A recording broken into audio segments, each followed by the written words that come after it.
Knowledge is a question you still keep asking.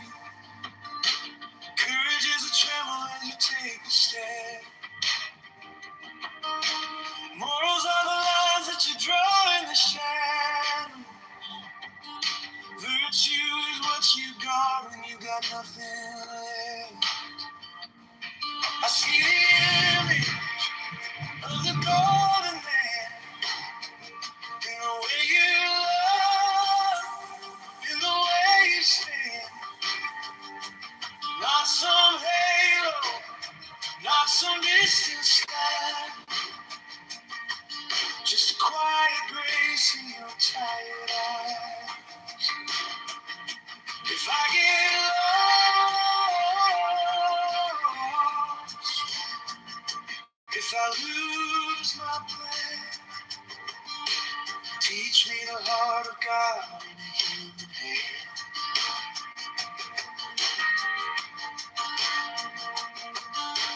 Character's a promise you make at midnight. Perfection is a crack where the light gets in. All these broken pieces on the table between us turn to something holy when you call me friend. I see the image of the golden man in the way you love, in the way you stand. Not some halo, not some distant sky, just a quiet grace in your tired eyes. If I get lost,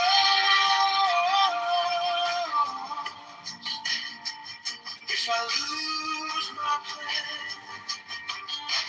teach me the heart of God in a human hand.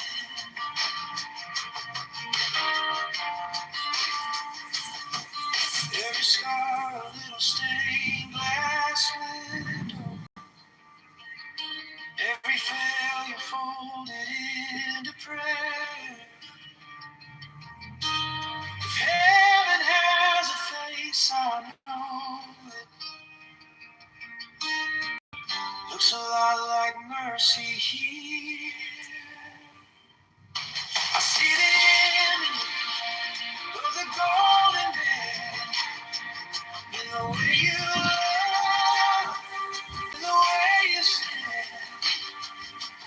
Not some halo, not some distant sky, just a quiet grace in your tired eyes.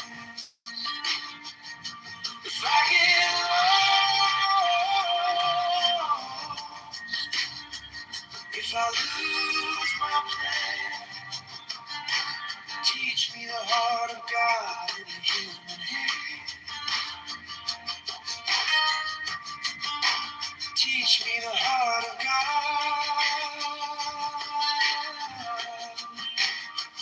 in a human hand.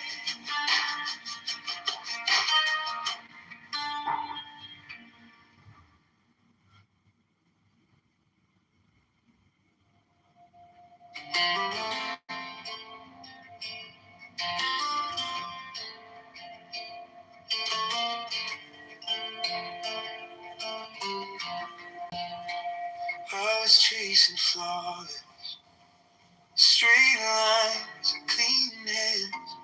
Try to polish every moment into something it could never stand. But wisdom came quiet, like rain on dry ground. Till you're not a finished statue, you're the clay I'm shaping now. I'm a perfect work in progress. Every scar, every step, every breath held inside your kindness. You're not asking me to impress. You call this beating, breaking heart, a mirror of your love.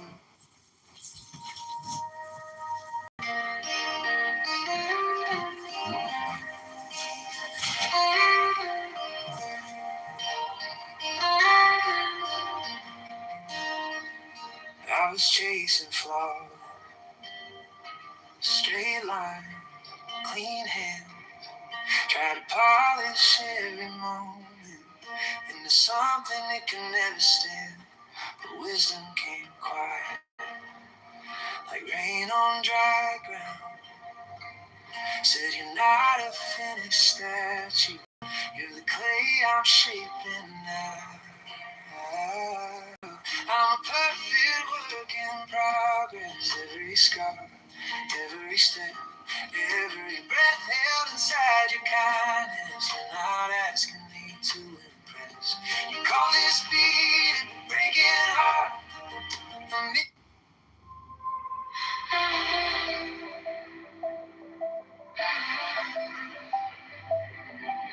Little cracks in my halo, coffee stain on my white shirt. Still I'm tracing every shadow for a hint of how you were. I keep tripping on my questions, set my heart on every doubt. Yeah, you're writing in the margins, lines I still can't figure out. You're the wisdom in my wonder, joy inside my aching chest. You're the beauty and the broken peace that lets my chaos rest. You're the courage in my shaking. You're the way my will grows kind. Perfect love, perfect reflection, drawing heaven through my life.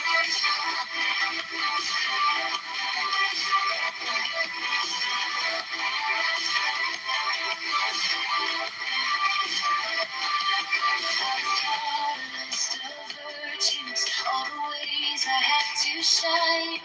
Be patient with my missteps, turning rules to living right.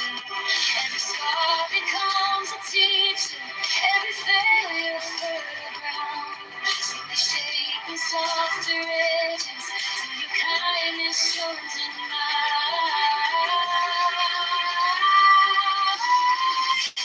You're the wisdom in my wonder, joy inside my aching chest. You're the beauty in the broken peace that lets my chaos rest. You're the courage in my shaking. You're the way my will grows kind. Perfect God, perfect reflection, drawing heaven through my life.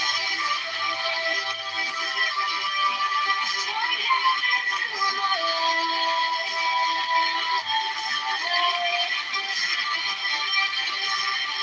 Not a statue, flawless statue, but a heart that learns to stay when it's hard to offer mercy. You still meet me in the grave. Oh, you are faithful in the in between when my strength and fear collide. Make something bright and holy from this hour.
cracks in my halo, coffee stain on my white shirt.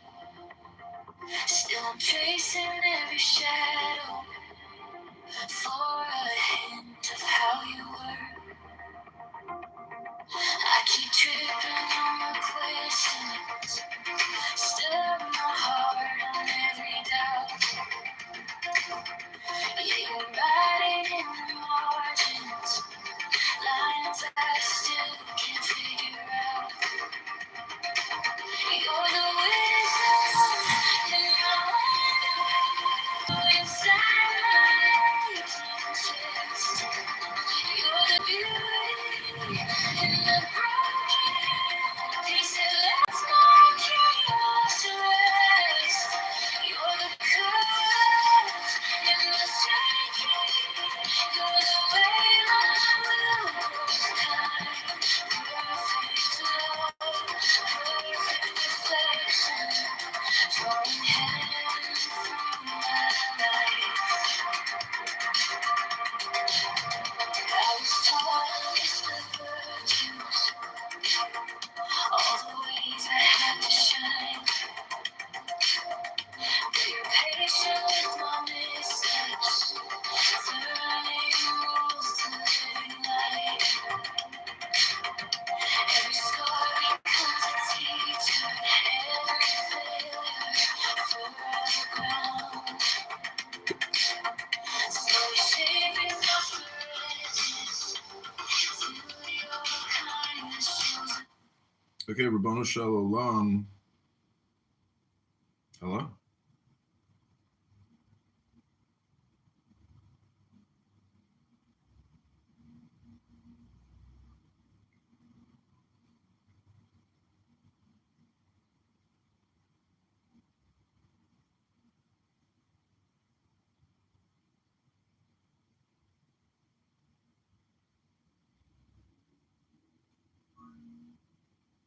Yeah.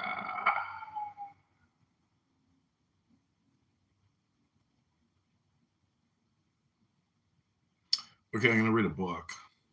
It's going to be like a 30-minute meditation. I hope you enjoy. Rabbanu Shalom.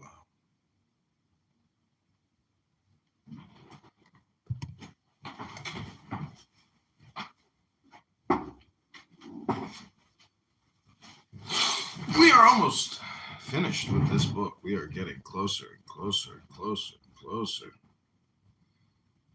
Can I go to the...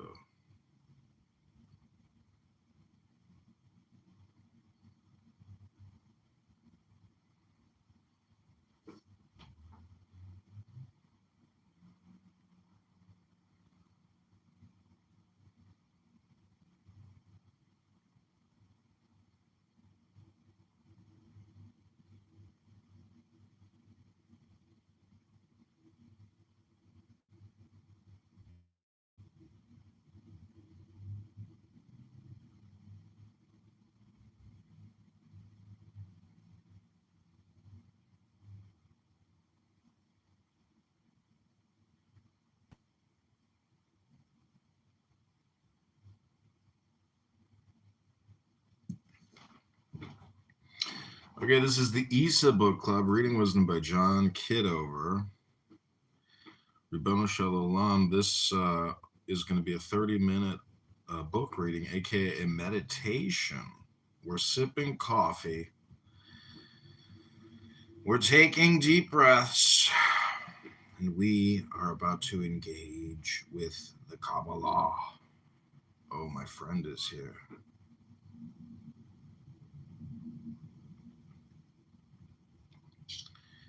The Sheikh, going by another name. You know, I told somebody the other day, I was like, so are you going to take a layover in Palestine on your way to Iran, or are you going to take the layover in Pakistan? And they were like, huh? And I was like, I got a retarded friend who likes to make that joke. And they're like, huh? I was like, never mind. Fuck off. And then he's like, oh, I'm married. I have kids. I'm retired. I'm rich. I'm this. I'm that. I'm just like, well, have a great night. Take care now. Hello? That's what happens if you don't wear Teflon when you're supposed to. Rabboni Shalom. Should put some tefillin on. Okay, this is a book club. We're now on page 158, and there's 290 pages, so we got 130 pages to go, and then we'll be all done. It's very exciting. So take the deepest breath of the day. Hold it for 10 seconds.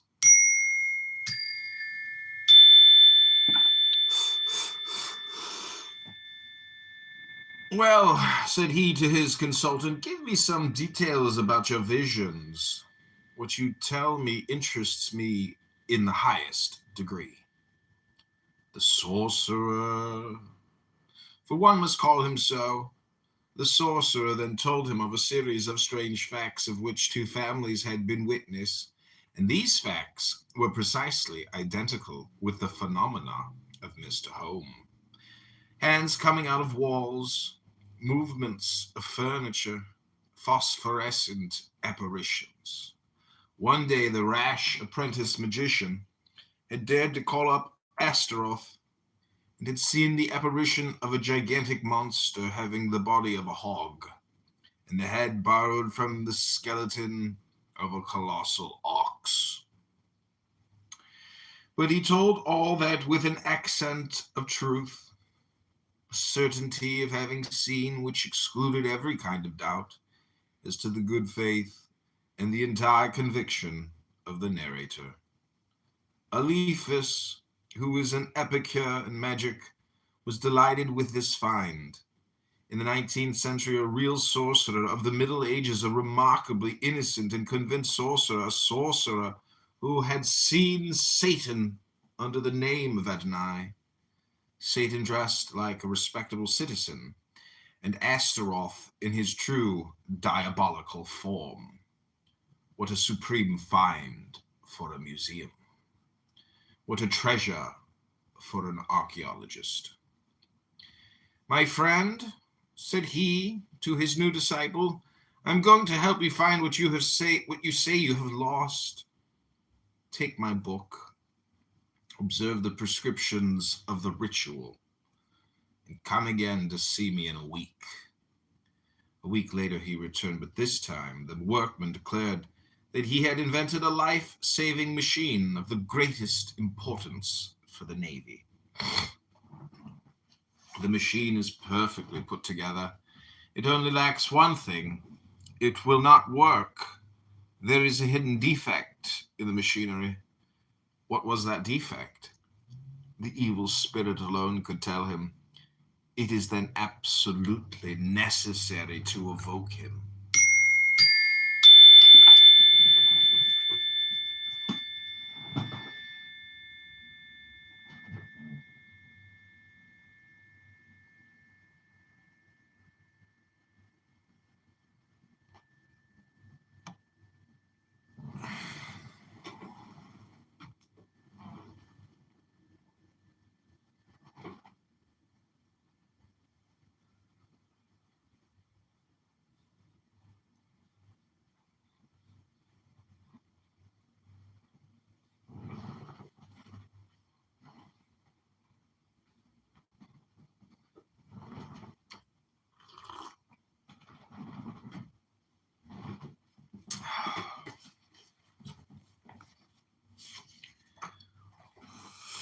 Take care you do not, said Alephus. You had much better say for 9 days this Kabbalistic evocation.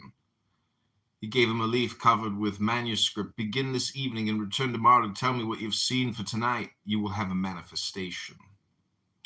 The next day our good man did not miss the appointment. I woke up suddenly, said he, upon 1 o'clock in the morning. In front of my bed I saw a bright light, and in this light a shadowy arm, which passed and repassed before me, as if to magnetize me. Then I went to sleep again, and some instants afterwards, waking anew, I saw again the same light, but it had changed its place. It had passed from left to right, and upon a luminous background I distinguished the silhouette of a man who was looking at me with arms crossed. What was this man like? Just about your height and breadth. It is well. Go and continue to do what I told you. The 9 days rolled by. At the end of that time, a new visit, but this time he was absolutely radiant and excited as soon as he caught sight of Eliphas. "Thanks, master!" he cried. "The machine works! People whom I did not know have come to place at my disposal the funds which were necessary to carry out my enterprise. I have found again peace and sleep, and all that thanks to your power. Say rather, thanks to your faith and your docility. And now farewell, I must work. Well, why do you assume this suppliant air, and what more do you want of me? Oh, if you only would. Well, what now? Have you not obtained all that you asked for? And even more than you asked for you did not mention money to me." "Yes, doubtless," said the other, sighing, "but I do want to see him again." "Incorrigible," said Eliphas. Some days afterwards, the professor of transcendental magic was awakened, about 2 o'clock in the morning, by an acute pain in the head. For some moments he feared a cerebral congestion. He therefore rose, relit his lamp, opened his window, walked to and fro in his study, and then, calmed by the fresh air of the morning, he lay down again and slept deeply. He had a nightmare. He saw, terribly real, the giant with the fleshless ox's head of which the workman had spoken to him. The monster pursued him and struggled with him. When he woke up, it was already day, and somebody was knocking at his door. Eliphas rose, threw on a dressing gown, and opened. It was the workman. "Master," said he, entering hastily with an alarmed air. "How are you?" "Very well," replied Eliphas. "But last night at 2 o'clock in the morning, did you not run a great danger?" Eliphas did not grasp the allusion. He already no longer remembered the indisposition of the night. "A change," said he. "No, none that I know of."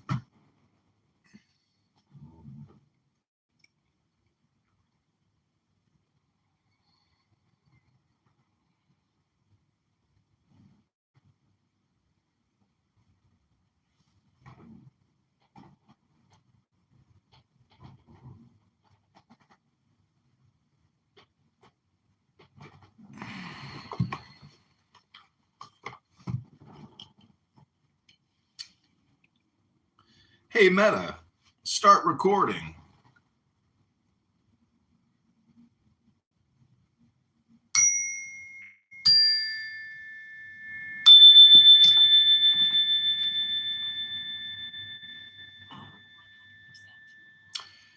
Meta, start recording. Meta, record. Hello?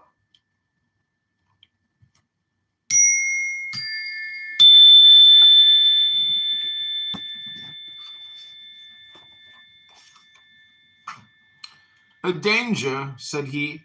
"No, none that I know of." "Have you not been assaulted by a monster phantom who sought to strangle you? Did it not hurt you?" Eliphas remembered. "Yes," said he, "certainly I had the beginning of a sort of apoplectic attack and a horrible dream, but how do you know that?" At the same time, an invisible hand struck me roughly on the shoulder and awoke me suddenly. I dreamt then that I saw you fighting with Astaroth. I jumped up, and a voice said in my ear, 'Arise and go to help of thy master. He is in danger.' I got up in a great hurry, but where must I run? What danger threatened you? Was it at your own house or elsewhere?" The voice said nothing about that. I decided to wait for sunrise. And immediately day dawned, I ran, and here I am. "Thanks, friend," said the Magus, holding out his hand. "Astaroth is a stupid joker. All that happened last night was a little blood to the head. Now I am perfectly well. Be assured then, and return to your work.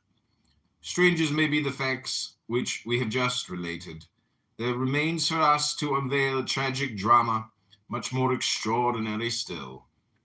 It refers to the deed of blood, which at the beginning of this year plunged Paris and all Christendom into mourning and stupefaction. A deed in which no one suspected that black magic had any part. Here is what happened. During the winter at the beginning of last year, a bookseller informed the author of the Dogme et Ritual de la Haute Magie that an ecclesiastic was looking for his address, testifying the greatest desire to see him.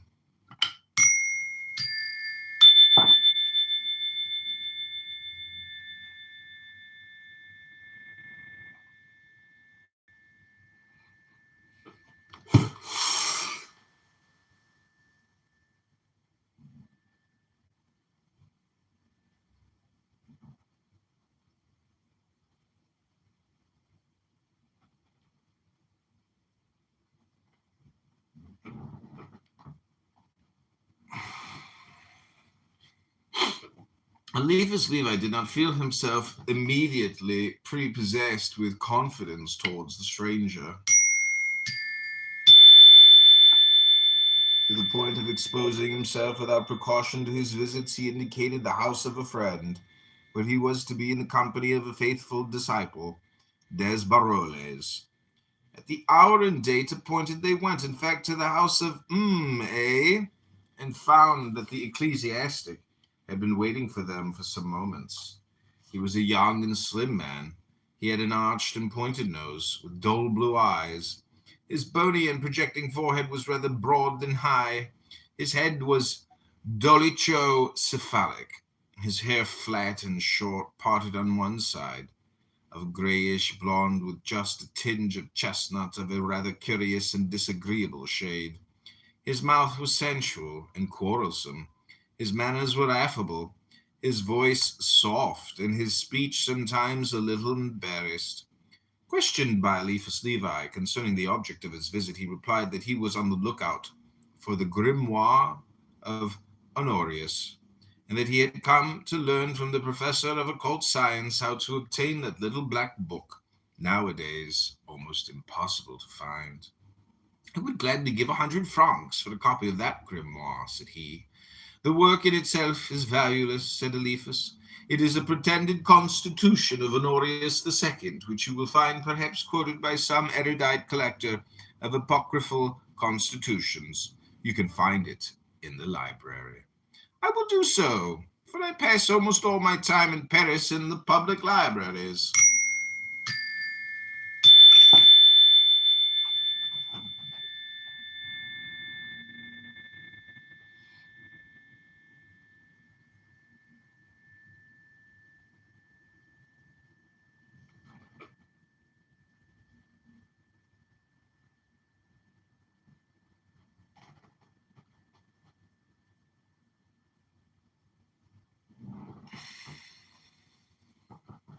"You are not occupied in the ministry in Paris?"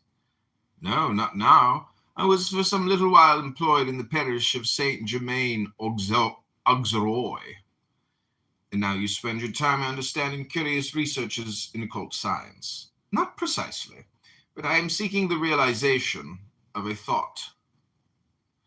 I have something to do. I do not suppose that this something can be an operation of black magic.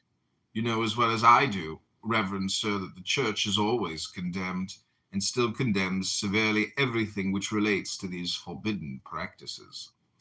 Pale smile, imprinted with a sort of sarcastic irony, was all the answer that the abbé gave, and the conversation fell to the ground. However, the chiromancer des Baroles was attentively looking at the hand of the priest. He perceived it a quite natural explanation followed the abbé, offered graciously, and of his own accord, his hand to the experimenter. Des Baroles knit his brows and appeared embarrassed. The hand was damp and cold, the fingers smooth and spatulated. The mount of Venus, or the part of the palm of the hand which corresponds to the thumb, was of a noteworthy development.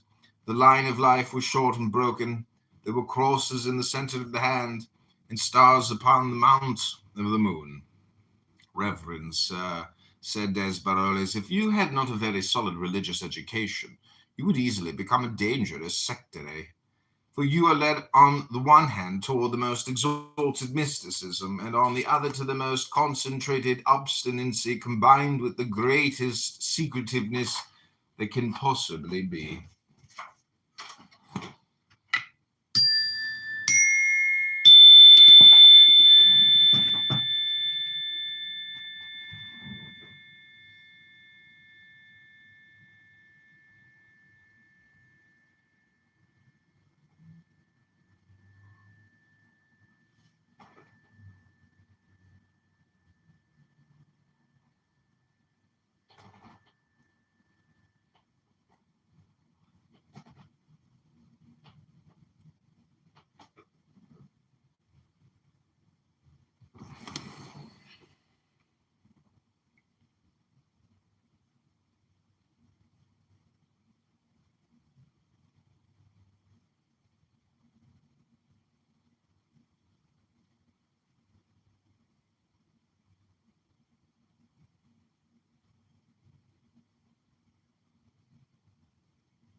My, oh, my, oh, my.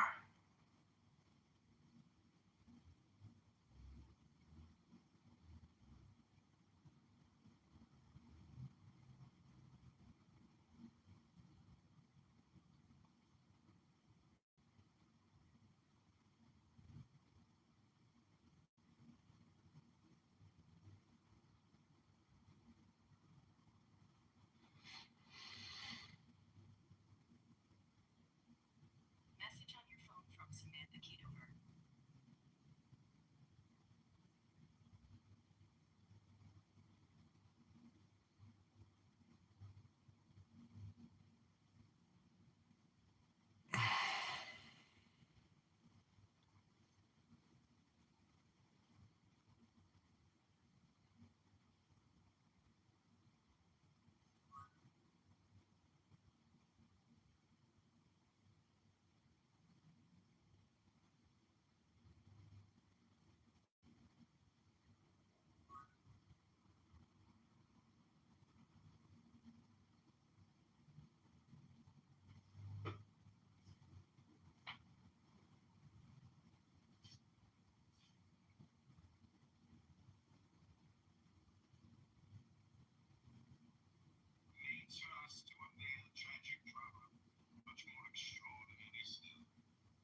Oh, I cracked myself up.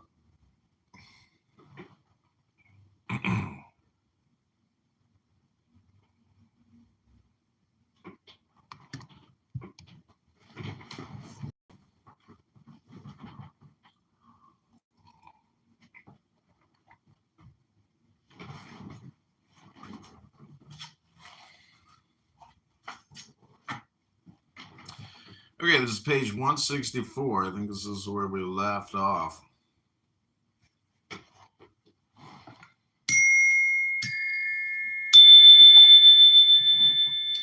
You want much, but you imagine more. And as you confide your imaginations to nobody, they might attain proportions which would make them veritable enemies for yourself. Your habits are contemplative and rather easygoing, but it is a somnolence whose awakenings are perhaps to be dreaded. You're carried away by a passion which your state of life. Pardon, Reverend Sir, I fear that I am overstepping the boundaries of discretion. Say everything, sir. I'm willing to hear all. I wish to know everything. Oh, well, if, as I do not doubt to be the case, you turn to the profit of charity all the restless activities with which the passions of your heart furnish you, you must often be blessed for your good works. The Abbé once more smiled that dubious and fatal smile which gave so singular an expression to his pallid countenance. He rose and took his leave without having given his name and without anyone having thought to ask him for it. Eliphas and Esbaroles reconducted him as far as the staircase in token of respect for his dignity as a priest. Near the staircase he turned and said slowly, "Before long you will hear something. You will hear me spoken of," he added, emphasizing each word. Then he saluted with head in hand, turned without adding a single word, and descended the staircase. The two friends returned to M.A.'s room. "That is a singular personage," said Eliphas. "I think I have seen Pierrot of the Funambules playing the part of a traitor. What he said to us on his departure seemed to me very much like a threat." "You frightened him," said M.A. "Before your arrival he was beginning to open his whole mind, but you spoke to him of conscience and the laws of the church, and he no longer dared to tell you what he wished."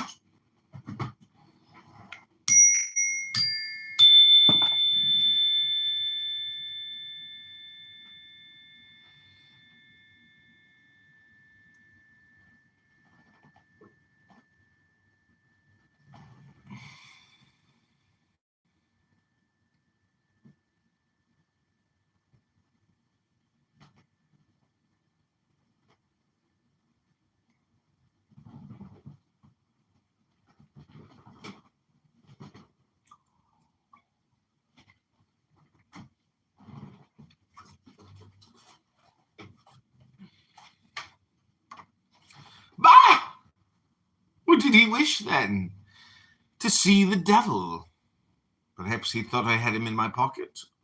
"No, but he knows that you give lessons in the Kabbalah and in magic, and so he hoped that you would help him in his enterprise. He told my daughter and myself that in his vicarage in the country he had already made one night an evocation of the devil by the help of a popular grimoire. Then, said he, whirlwind seemed to shake the vicarage.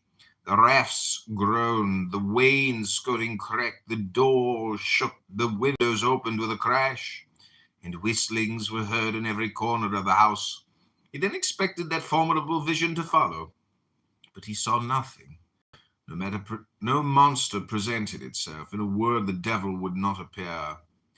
That is why he is looking for the grimoire of Honorius, for he hopes to find it in stronger conjurations and more efficacious rites." "Really? But the man is then a monster, or a madman." "I think he is just simply in love," said Desbaroles. "He is gnawed by some absurd passion, and hopes for absolutely nothing unless he can get the devil to interfere." "But how then? What does he mean when he says that we shall hear him spoken of?" "Who knows? Perhaps he thinks to carry off the Queen of England, or the Sultana Valide. The conversation dropped and a Holia passed without M.A. or Desbaroles or Eliphas hearing the unknown young priest spoken of.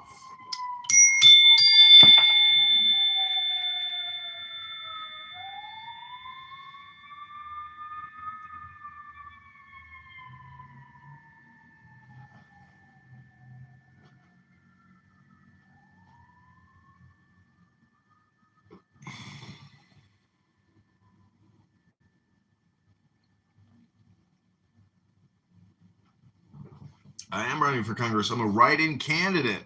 Is it the real Ray Cohen? You want to be my Ray Cohen? Oh, he left. Bono show. In the course of the night between the 1st and 2nd of January 1857, Eliphas Levi was awakened suddenly by the emotions of a bizarre and dismal dream. It seemed to him that he was in a dilapidated room of Gothic architecture, rather like the abandoned chapel of an old castle.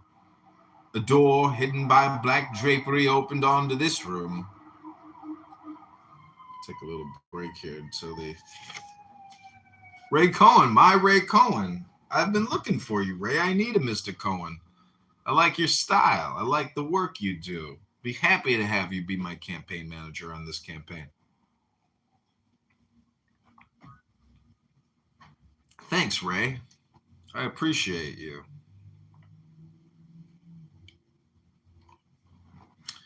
Okay, continuing on.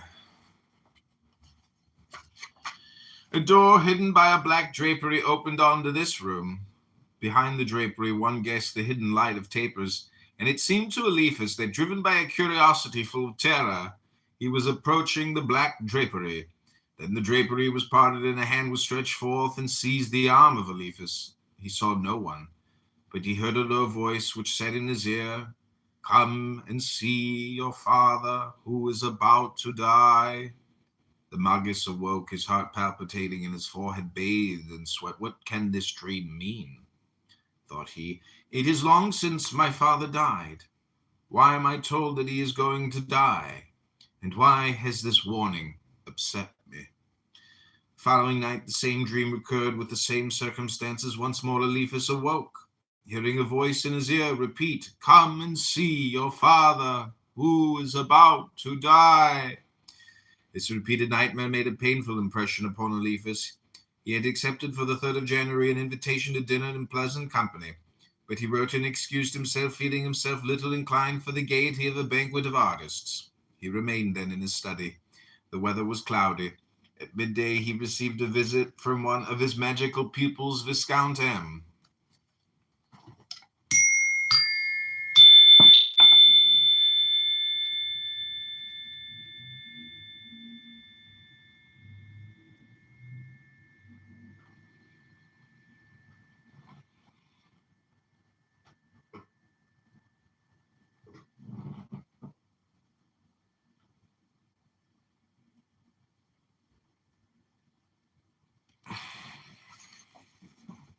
When he left, the rain was falling in such abundance that Eliphas offered his umbrella to the Viscount, who refused it. There followed a contest of politeness, of which the result was that Eliphas went out to see the Viscount home. While they were in the street, the rain stopped. The Viscount found a carriage, and Eliphas, instead of returning to his house, mechanically crossed the Luxembourg, went out by the gate which opens on the Rue d'Enfer, and found himself opposite the Pantheon. A double row of booths improvised for the festival of Saint Genevieve indicated to pilgrims the road to Saint Etienne du Mont. Eliphas, whose heart was sad and consequently disposed to prayer, followed that way and entered the church. It might have been at that time about 4 o'clock in the afternoon. The church was full of the faithful, and the office was performed with great concentration and extraordinary solemnity. The banners of the parishes of the city and of the suburbs bore witness to the public veneration for the Virgin who saved Paris from famine and invasion. At the bottom of the church, the tomb of Saint Genevieve shone gloriously with light. They were chanting the litanies, and the procession was coming out of the choir. After the cross, accompanied by its acolytes and followed by the choir boys, came the banner of Saint Genevieve. Then, walking in double file, came the lady devotees of Saint Genevieve, clothed in black with a white veil on the head, a blue ribbon around the neck, and the medal of the legend, a taper in the hand, surmounted by the little Gothic lantern that tradition gives to the images of the saint. For in the old book, Saint Genevieve is always represented with a medal on her neck, that which Saint Germain de Auxerre gave her, and holding a taper which the devil tries to extinguish, but which is protected from the breath of the unclean spirit by a miraculous little tabernacle.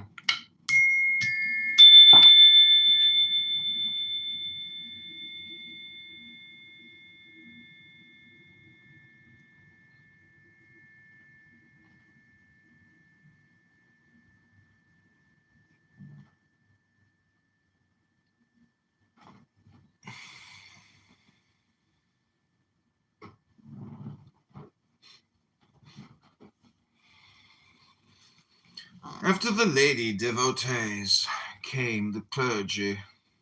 Then finally appeared the venerable Archbishop of Paris, mitred with a white mitre, wearing a cope which was supported on each side by his two vicars. The prelate, leaning on his cross, walked slowly and blessed to right and left the crowd which knelt about his path. Eliphas saw the Archbishop for the first time and noticed the features of his countenance. They expressed kindliness and gentleness, but one might observe the expression of a great fatigue and even of a nervous suffering painfully dissimulated. The procession descended to the foot of the church, traversing the nave, went up again by the aisle at the left of the door, came to the station of the tomb of Saint Genevieve. Then it returned by the right-hand aisle, chanting the litanies as it went. A group of the faithful followed the procession and walked immediately behind the Archbishop. Eliphas mingled in this group in order more easily to get through the crowd which was about to reform, so that he might regain the door of the church. He was lost in reverie, softened by this pious solemnity. The head of the procession had already returned to the choir. The Archbishop was arriving at the railing of the nave. There the passage was too narrow for 3 people to walk in file. The Archbishop was in front, and the 2 grand vicars behind him, always holding the edges of his cope, which was thus thrown off and drawn backwards in such a manner that the prelate presented his breast uncovered and protected only by the crossed embroideries of his stole.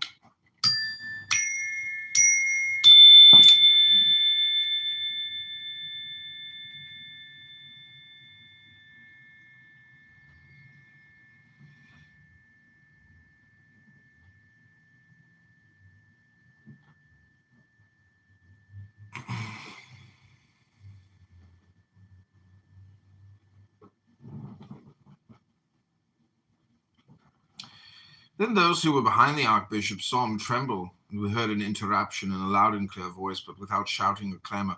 What had been said? It seemed that it was, "Down with the goddesses!" But I thought that I had not heard right, so out of place and void of sense it seemed. However, the exclamation was repeated twice or thrice. Then someone cried, "Save the Archbishop!" Other voices replied, "To arms!" The crowd, overturning the chairs and the barriers, scattered and rushed towards the door, shrieking. Amidst the wails of the children and the screams of the women, Eliphas, carried away by the crowd, found himself somehow or other out of the church, but the last look that he was able to cast upon it was smitten with a terrible and ineffaceable picture. In the midst of a circle made large by the affright of all those who surrounded him, the prelate was standing alone, leaning always on his cross and held up by the stiffness of his cope, which the grand vicars had let go, and which accordingly hung down to the ground. The head of the Archbishop was a little thrown back, his eyes and his free hand raised to heaven. His attitude was that which Eugene Delacroix has given to the Bishop of Liege in the picture of his assassination by the bandits of the Wild Boar of the Ardennes. There was in his gesture the whole epic of martyrdom. It was an acceptance and an offering, a prayer for his people and a pardon for his murderer.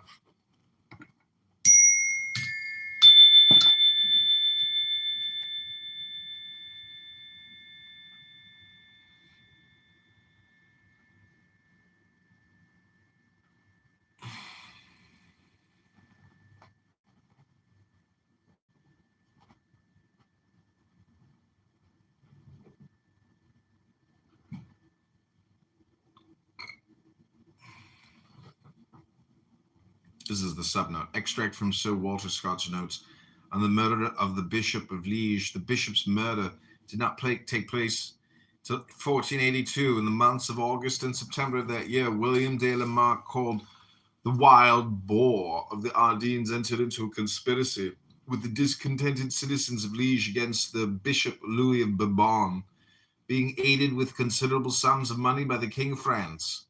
By this means, and with the assistance of many murderers and banditti, who thronged to him as to a leader befitting them, de la Marck assembled a body of troops.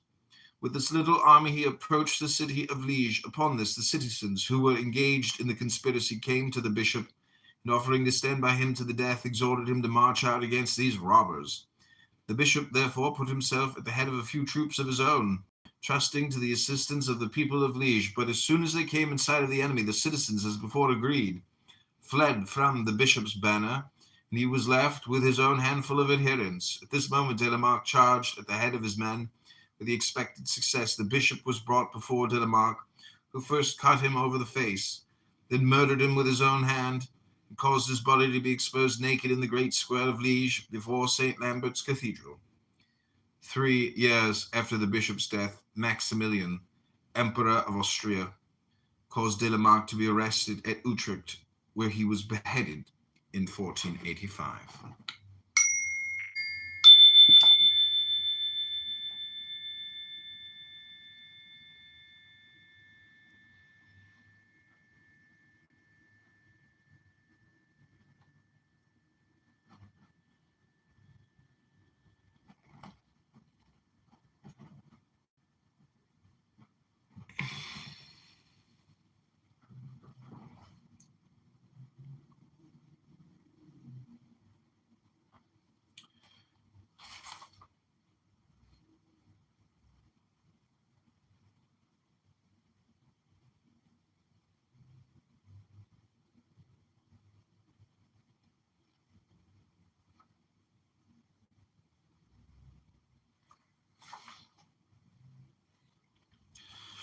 The day was falling.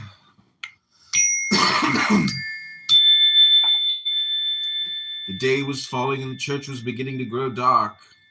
The archbishop, his arms raised to heaven, lighted by a last ray which penetrated the casements of the nave, stood out upon a dark background, where one could scarcely distinguish a pedestal without a statue, on which were written these two words of the Passion of Christ, Ecce Homo. And farther in the background, an apocalyptic painting represented the 4 plagues ready to let themselves loose upon the world, and the whirlwinds of hell, following the dusty traces of the pale horse of death. Before the archbishop, a lifted arm, sketched in a shadow like an infernal silhouette, held and brandished a knife. Policemen, sword in hand, were running up. And while at this tumult was going on at the bottom of the church, the singing of the litanies continued in the choir as the harmony of the orbs of heaven goes on forever, careless of our revolutions and our anguish. Eliphas Levi had been swept out of the church by the crowd. He had come out by the right-hand door almost at the same moment. The left-hand door was flung violently open, and a furious group of men rushed out of the church.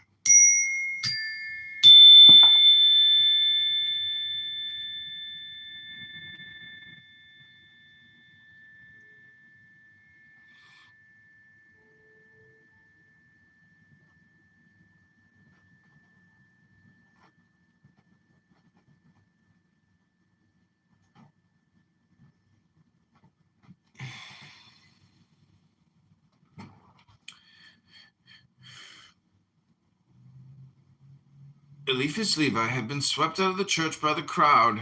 This group was whirling around a man whom 50 arms seemed to hold, whom 100 shaking fists sought to strike. This man later complained of having been roughly handled by the police, but as far as one could see in such an uproar, the police were rather protecting him against the exasperation of the mob.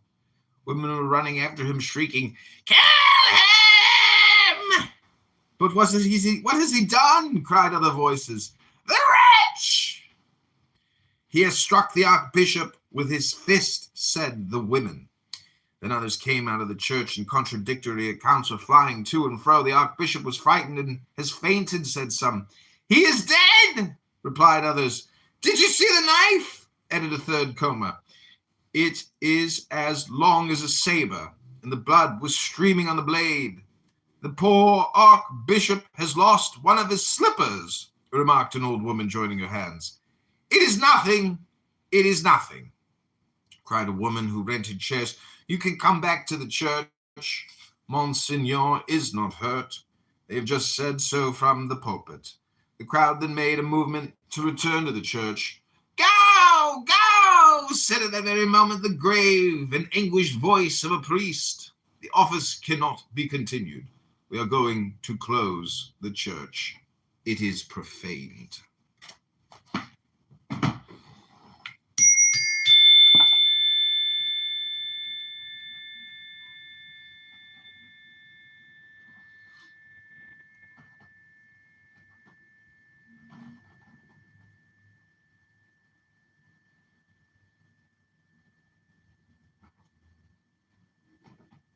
Okay, we're going to read 2 more pages, and then we're going to shut this recording down. I hope you're enjoying this.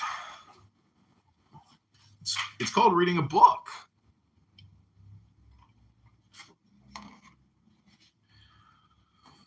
How is the archbishop, said a man. Sir, replied the priest, the archbishop is dying. Perhaps even at this very moment he is dead. The crowd dispersed in consternation to spread the mournful news of Paris. A bizarre incident happened to Eliphas and made a kind of diversion for his deep sorrow at what had just passed. At the moment of the uproar, an aged woman of the most respectable appearance had taken his arm and claimed his protection. He made it a duty to reply to this appeal, and when he had got out of the crowd with this lady, how happy I am, said she, to have met a man who weeps for this great crime, for which at this moment so many wretches rejoice. What are you saying, madame? How is it possible that there should exist beings so depraved as to rejoice at so great a misfortune? Silence! Said the old lady. Perhaps we are overheard. Yes, she added, lowering her voice.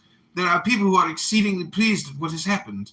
And look there, just now there was a man of sinister mien who said to the anxious crowd when they asked him what had happened, oh, it is nothing. It is a spider which has fallen. No, madam, you must have misunderstood. The crowd would not have suffered so abominable a remark, and the man would have been immediately arrested. Subnote, this man was presumably Levi himself, as the abominable authors of the grimoires concealed child beneath kid, so Levi is careful to disguise his true attitude to the church, which he wished to destroy.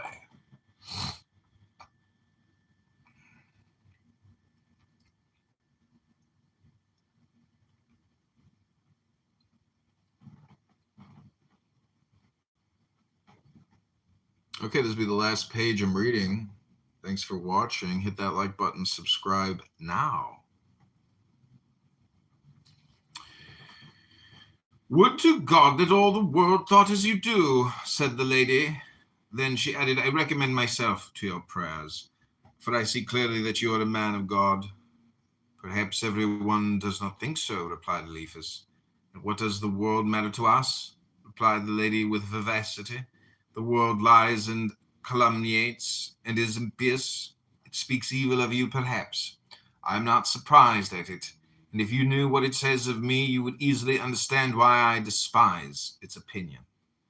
The world speaks evil of you, madam. Yes, in truth, and the greatest evil that can be said. How so?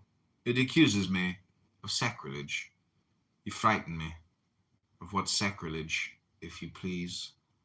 Of an unworthy comedy that I am supposed to have played in order to deceive 2 children on the mountain of Saletti. What? You must be. I am Mademoiselle de la Maliare. I have heard speak of your child, Mademoiselle, and of the scandal which it caused, but it seems to me that your age and your position ought to have sheltered you from such an accusation. Come and see me, sir, and I will present you to my lawyer, Mr. Favre, who is a man of talent whom I wish to gain to God. Subnote, unless he were able to make himself invisible, as Levi, of course, could do. This is the point of his irony. Thus talking, the 2 companions had arrived at the Rue de Vieux Colombia. The lady thanked her improvised cavalier and renewed her invitation to come to see her. I will try to do so, said Eliphas. But if I come, shall I ask the porter for Millier de la Merliere? Do not do so, she said. I am not known under that name. Ask for Dutrick. Dutrick. Certainly, madam. I present my humble compliments. And they separated. The trial of the assassin began, and Eliphas reading in the newspapers that the man was a priest, that he had belonged to the clergy of Saint Germain l'Auxerrois, that he had been a country vicar, and that he seemed exalted to the point of madness, recalled the pale priest who a year earlier had been looking for the grimoire of Honorius. The description which the public sheets gave of the criminal disagreed with the recollection of the professor of magic. In fact, the majority of the papers said that he had black hair. It is not he, then, thought Eliphas. However, I still keep in my ear and in my memory the word which would now be explained for me by this great crime. You will soon learn something. Before a little, you will hear speak of me. The trial took place with all the frightful vicissitudes with which everyone is familiar, and the accused was condemned to death. The next day, Eliphas read in a legal newspaper the account of this unheard-of scene in the annals of justice, but a cloud passed over his eyes when he came to the description of the accused. He is blonde.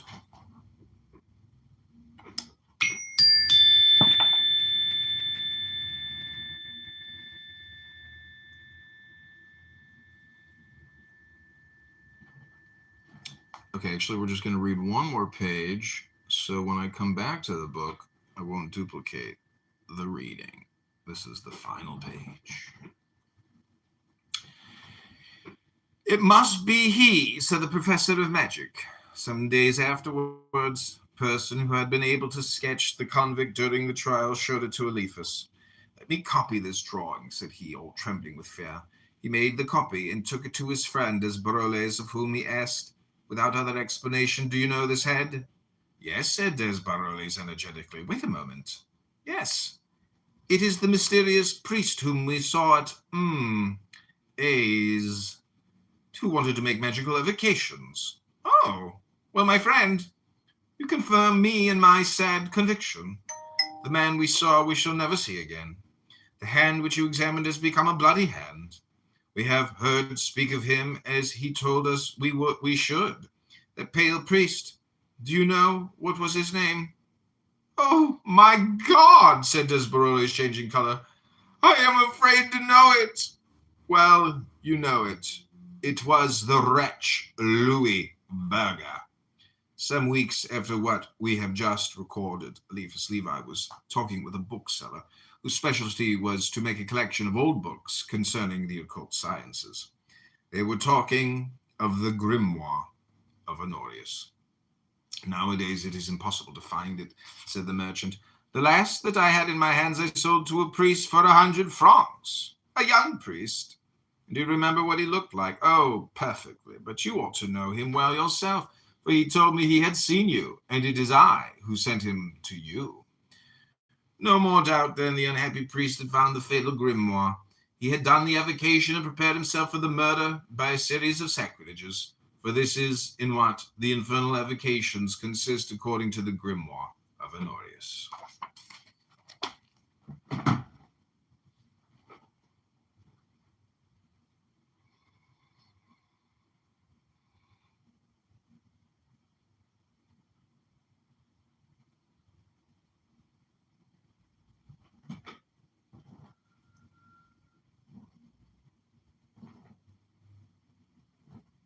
Okay, thanks for watching. Hope you enjoyed this book reading.